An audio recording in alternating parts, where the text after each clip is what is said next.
ગાંધીધામથી રામજીભાઈ કરીને એક ભાઈ આવ્યા બાપુ, અને 1.5 મહિના પહેલા મને ફોને આવેલો. શ્રદ્ધા કેવી છે એની વાત કરું તમને. સત્ય ઘટના જો, એ વ્યક્તિ એના દીકરાને લઈને આવ્યા હતા, 9 વર્ષનો દીકરો. 20 વર્ષથી બાપુ એ પૂનમ ભરે ભગુડા. કોઈ પૂનમ બાકી ન હોય. એ માણા પેલા ખટારામાં આવતો, પછી બાઇક લઈને આવતો, હવે ફોર્ચ્યુનર લઈને આવે. પૂનમ નથી પાડી એને. આ નરું સત્ય. અને આ દીકરો પણ માતાજીની કૃપાથી.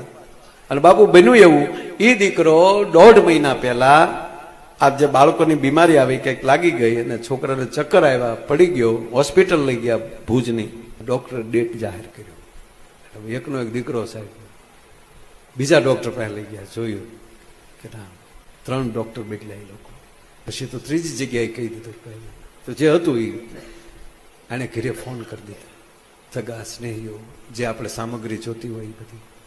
છોકરાની માનો ફોન આવ્યો, હું આવું હોસ્પિટલ, એ પહેલાં તમે એને અહીંયા લઈને નીકળતા નહીં. ભગુડાના હવનના, મોગલમાના હવનની ભસ્મ બાપુ એની ઘરે હતી. બાઈ ભસ્મ લઈને આવીને ભસ્મ ખોળી એમ કીધું કે એમાં 20 પૂનમ ભરી તમે જગતને મોઢું હું દેખાડશું. એમ કરીને જે દીકરાએ 1.5 કલાક પહેલા સાહેબ દેહ છોડી દીધો હતો, એના મોઢામાં ભસ્મ મૂકી દીકરો બેઠો થયો સાહેબ.